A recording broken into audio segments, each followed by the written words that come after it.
Oh yeah, yeah. I'm not the type of brother to play with. See a lot of people acting like, oh yeah. All ball players sounding like haters. We the young kings of this generation, oh yeah.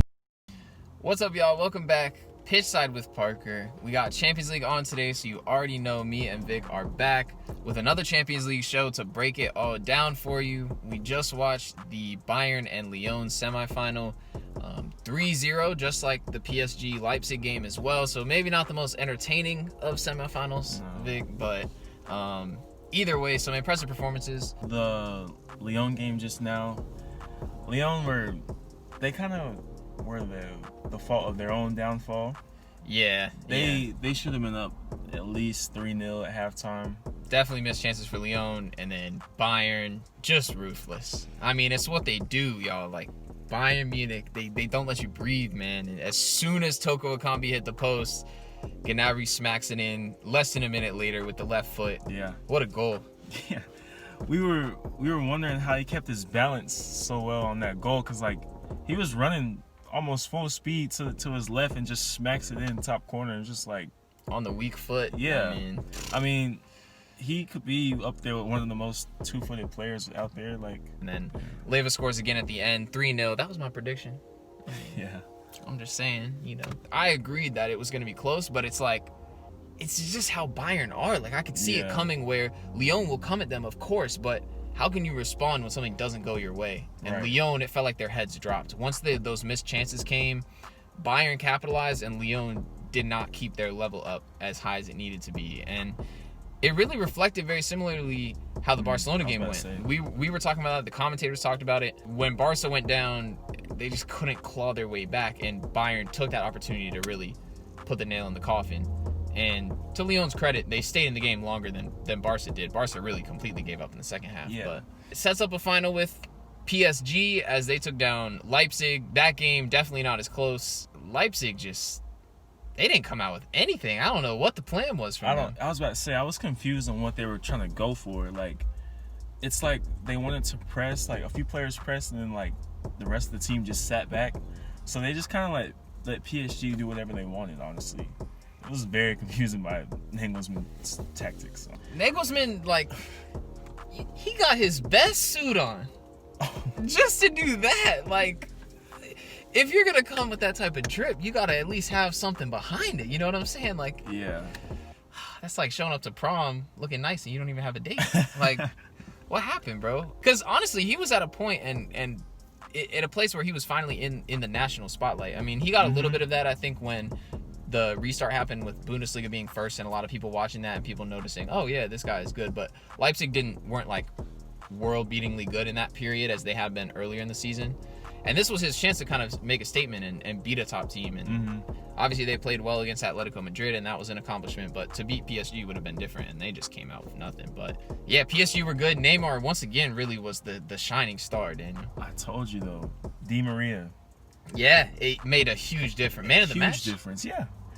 I was saying, like, Neymar alone can, like, only do so much. Like, he can dribble all the way up to the final third and not link up with anybody. But once you have Mbappe and Di Maria, like, it's really different. Like, that assist for Marquinhos' goal. Oh, yeah, the free kick.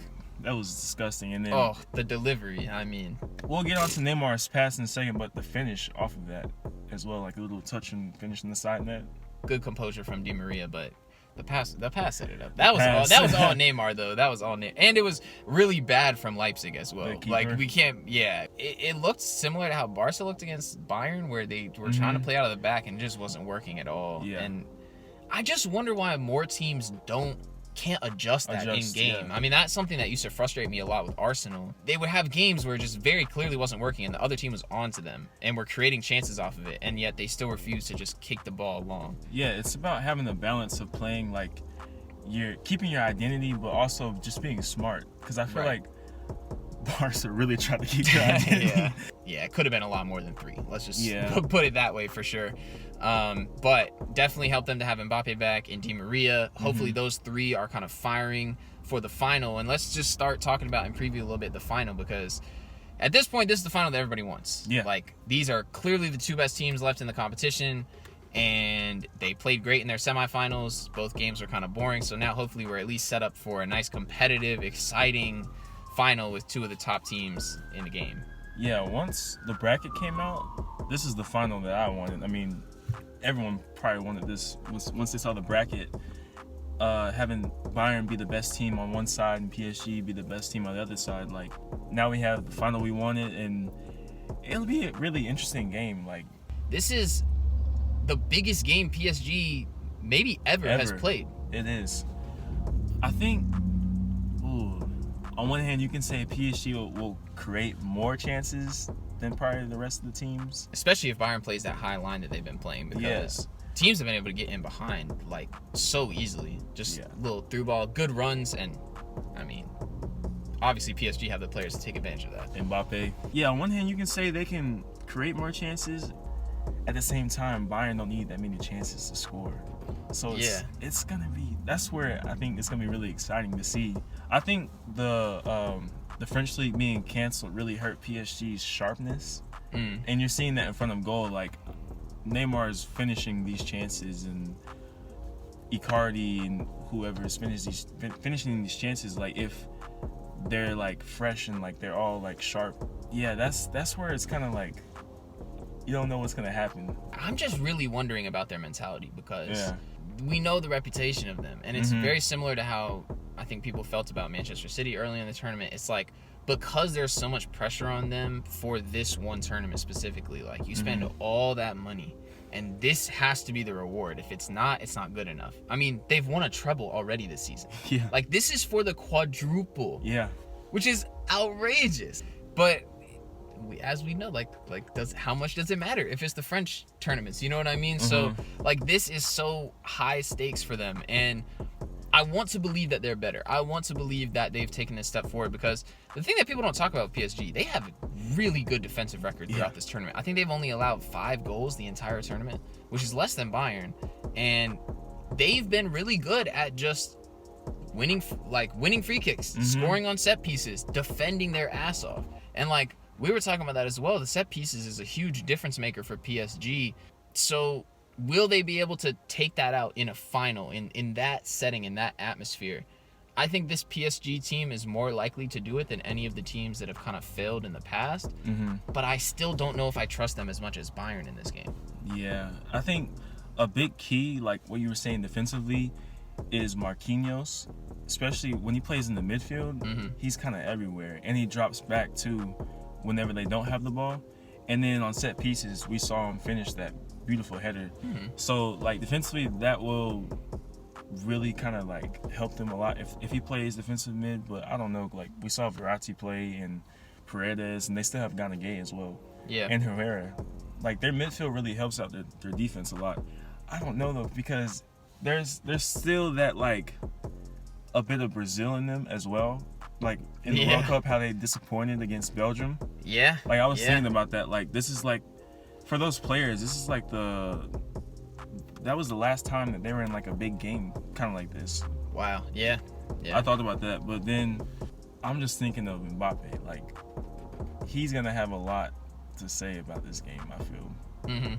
Like, just his pace alone and his strength, and I don't know what to say really, because I don't really know what to expect that much from this game. Like, it's hard to imagine a way that this isn't a really entertaining final, I think. But it does mean a lot for both teams. And something I wanted to talk about a little bit, kind of last point to make on this, is how much this means for some of the PSG players. Because, again, we're focusing on them a little more than Bayern, because I think it's more expected of Bayern to be here. Yeah. And again, this is such a milestone moment for PSG. But think about what this means for some of the players and their legacy, because Neymar has had this just thrown against him his whole career, that, you know, he couldn't do it outside of Barca. And moving to PSG, the only thing that was going to be accepted as success was the Champions League. Yeah. And it seems like people were so willing to throw all this hate on him when he didn't even play in the Champions League for them the last few years. And look what happens. As soon as he's there, he's making the statement. And this is the first year since 2006 that Messi and Ronaldo's teams didn't make a semifinal. Neymar is the best player left in the tournament. Yeah. So he is ready to. This is his chance. Like, it really is. And how will he deal with that pressure as well? But Neymar has had some great moments in his career too. Like I always think about him at the Olympics with Brazil, the winning penalty, and I mean the whole nation was on his back. Yeah. And in Brazil, that is a different type of pressure. So he's shown up in those moments before, and we literally just haven't seen him like this in a long time. Yeah. And I'm excited to see how he's gonna shine under the lights. Even in the 2015 run from Barca, I think he was the player that really won Barca the Champions League. Like he got the third goal against Bayern in the first leg of the semifinal, and he scored the 2 decisive away goals, and he got the last goal in the final. And I can't remember how many goals he had. I think he had like 14 or so goals in the Champions League that year. Crazy numbers. I feel like he's done it before to a certain extent, but like this is him like leading like a team. Like he has Mbappe as well, but like he's older than Mbappe, has a little bit more experience. And he's had to do it a few times with not much contribution from Mbappe too. So yeah, this means a lot for him, honestly. Like especially, yeah, I'm just thinking back to the World Cup where that huge disappointment, like there's so much slander he got.